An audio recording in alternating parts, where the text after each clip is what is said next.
Today on DC News Now, rain moving out of our region, but don't put away the umbrella. Meteorologist Damon Matson is tracking more rain in the forecast. And get ready for a Super Tuesday showdown. We're at the polls hearing from voters about what they think is at stake. DC safety hanging in the balance. The Secure DC legislation up for a vote today. How district leaders are redefining safety in the city. It's the Consumer Financial Protection Bureau that says that smaller banks and credit unions are offering you lower credit card interest rates compared to the big guys. And considering interest rates are soaring industry-wide, they're stretching your dollar. And meet the man making compassion affordable. The sooner one enrolls in hospice, the more precious time they will have with family and friends. You're watching the station covering all of the DMV. This is DC News Now.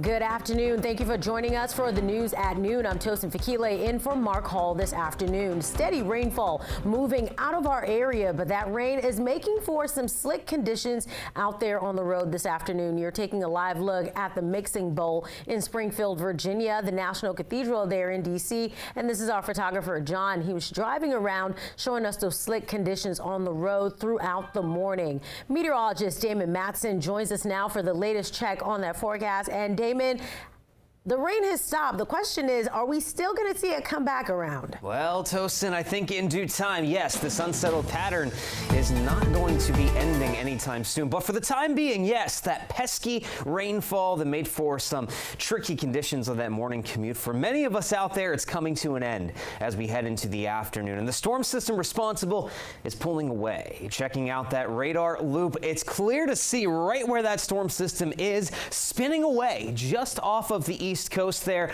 right up toward Philadelphia. Parts of New Jersey at this time is where the center of that storm system is located, with most of the rain wrapped around on the northern side of this coastal system. And since it is moving to the north, there you have it, folks. Most of the rainfall we've been dealing with since the start of the day today is finally pulling on out of here. The last of any rain showers really is making their way up toward northeastern Maryland at this point. Howard, Carroll County seeing some light sprinkles even over toward Anne Arundel County, but nothing else is moving in from the south and west as things are drying out across northern Virginia and back toward the eastern Panhandle and western Maryland, where it was totally dry through the entire night last night. Looking at the estimated rainfall totals from the radar here, very clear to see higher rainfall amounts off to the south and east down toward Prince William, Fairfax counties, picking up quite a bit of rain there. Meanwhile,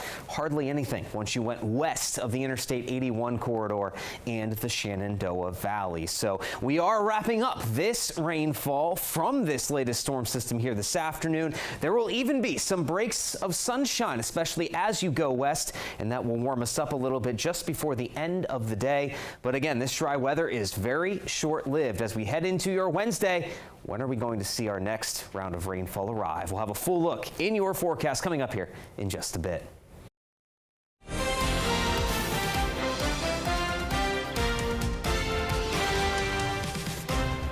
And today is Super Tuesday. Voters across 15 states will cast their ballots for who they want to vote for in the general election in November. And that includes voters in Virginia. Our Haley Mylon joins us live inside the Fairfax County Government Center with more. And Haley, people out there getting ready to get their voices heard today. Yeah, Tosin, we're about at the halfway point through Super Tuesday here in Northern Virginia inside the Fairfax County Government Center. A pretty steady flow of voters trickling in to the voting room behind me. Not really much of a line. Again, it's been steady, people coming in and coming out, but not much of a wait. Just going in, checking in, and casting their ballot. Now, recapping who is on the tickets today. Joe Biden is a virtual certainty for the Democratic ticket, but over on the Republican side, Donald Trump certainly looking like the favorite at this point, but Nikki Haley, the challenger, says she vowed to stay in the race, unlike many others, until after Super Tuesday, and she looks to gain a little bit of ground today. Again, Donald Trump has 200 electors right now. He needs 1,215. Nikki Haley picked up D.C. On Monday, and she looks to gain a bit of ground today. Now, most of the voters I've spoken to, unsurprisingly, are showing interest in the Republican race, which is far more competitive today. Virginia has open primaries, meaning it doesn't matter what party you're affiliated with, what races you've voted for in the past. You can cast a ballot in either party's race, but only in one race. Now, if you do plan on casting a ballot today, be in line by 7 p.m. If you need help finding your polling place, go over to dcnewsnow.com. Keyword search Virginia primaries. I have seen a number of people be turned away because they show up at the wrong polling place, so make sure you have the correct location. Be in line by 7 p.m. You're good to go. We'll have more coverage throughout the afternoon here in Fairfax County. For now, I'm Haley Mylon, DC News Now. Haley with the important information. Thank you. 12:05 in Maryland, Prince George's County Executive Angela Alsobrooks is joined by End Citizens United, Reproductive Rights for All, and Emily's List, saying reproductive rights are at stake this election. Alsobrooks told DC News Now that voter awareness is a priority. What we know is that it's not limited to just abortion care, but we know that contraception and IVF and everything else is really on the chopping block as well. So this next election is absolutely, could not be more important. Alsobrooks also says reproductive freedoms are even more vulnerable with former Governor Larry Hogan, who is running for the same U.S. Senate seat as Alsobrooks. And the D.C. Council set to vote on a sweeping crime bill, the Secure D.C. Omnibus legislation. The comprehensive bill does several things, including tougher penalties for some gun crimes, increasing some police powers, and it tackles retail theft. Our political and government reporter is live at the Wilson Building in Northwest covering the proposed amendments to this bill. So Leonard and Fleming joins us now. Leonard, could these changes weaken the bill? Yes, good afternoon. These amendments discussed at the council's breakfast meeting, which is still going on right now, some believe could indeed will weaken this bill. Among the amendments that are being debated right now are trying to remove earlier DNA testing for violent felonies as well as sexual assaults. There are some on council who had pretty impassioned debates about whether this actually violates people's civil liberties. There's also the changing the threshold in retail theft from $1,000 to $500, and there's an amendment right now that would bring that back up to $1,000 because, again, many people believe that this could very well lead to mass incarceration. And there's also debate about making police officers' names public in certain proceedings. Here is Councilwoman Brooke Pinto, who sponsored the Secure DC Act legislation. I hear the calls, as I know my colleagues do, from residents across the city every single day that people are fed up of these safety challenges and feeling insecure in their communities. I think it's important that Congress knows the DC government is in on this together. We know that the status quo is not acceptable. Mayor Bowser says that indeed council should not weaken this bill. She doesn't want any of these amendments to be approved. The debate is fine, but approving them will weaken the bill, and that's not something that she wants going forward.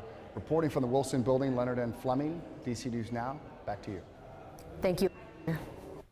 A report on D.C.'s spike in crime last year places the blame on the city's crime-fighting agencies like the Crime Lab. That report coming from the Office of the D.C. Auditor. The D.C. Auditor says the district's failure to fully restore the Crime Lab's accreditation negatively impacts the investigation and prosecution of crimes. The report also says the mayor's refusal to fix the 911 system leads to delayed police response times. The auditor also adds that there are no long-term plans to interrupt the cycle of violence in the city. Now, the release of the audit comes as the Secure DC Omnibus legislation that looks to use several tools to prevent crime in the district moves through the legislation here in the city. Your time is 12:09 in Montgomery County Council. They're meeting today to vote and introduce several bills. The first measure is a zoning amendment to promote car-free living. If passed, new residential buildings near public transit would be exempt from minimum parking requirements. The council will also introduce 2 property tax credit bills. These bills are meant to benefit disabled veterans and senior citizens. Right now, in Prince George's County, State's Attorney Aisha Braveboy calling for an expansion of county's organized crime bill. She says this is in response to an increase in gang violence and drug trafficking. Braveboy is pushing for increased consequences for anyone who profits from illegal activities. For example, chop shops that buy stolen parts from gangs will face stricter prosecution. In Maryland, Frederick Restaurant Week kicks off, but with a new twist. Our Skylar Salas, who covers the area, has what you need to know. This week marks the start of Frederick's Restaurant Week, but unlike past years, the city is expanding the week of tasty foods to an extra week of opportunity for both restaurants and other businesses. Downtown Frederick Partnership was really looking for a way to expand the event and get other businesses involved, and just highlight, especially because in downtown Frederick we have such a big craft beverage scene, so finding ways to bring them into the mix. This was the reason behind turning the week into Bites and Bevs, where the first week is the same restaurant week, but the second week is what brings something different. It's a new format that has the second week, which is Collab Week, and it's really offering unique events and just week-long specials with restaurants, beverage establishments, and local businesses that usually wouldn't be able to participate. Brewers Alley is one of the 21 businesses participating. Co-owner Greg Brown says collaborating with Pasta Palette for their second week could elevate his business even more. Could be, if the guests come in and really decide they love that, it could be a great collaboration where we can literally collaborate with a business that's right in downtown Frederick with us, and our guests might see pasta dishes on our menu that are literally coming from the Pasta Palette, which is a win for them and also a win for our business. The extra week also helps by giving time to try new things with customers. And so for us, the timing's perfect. The sun's starting to come out, and we generally use this as an opportunity to showcase some of the new items that we're going to have on our spring menu. Frederick Restaurant Week will last up until March 16th. Reporting in downtown Frederick, Skylar Salas for DC News Now.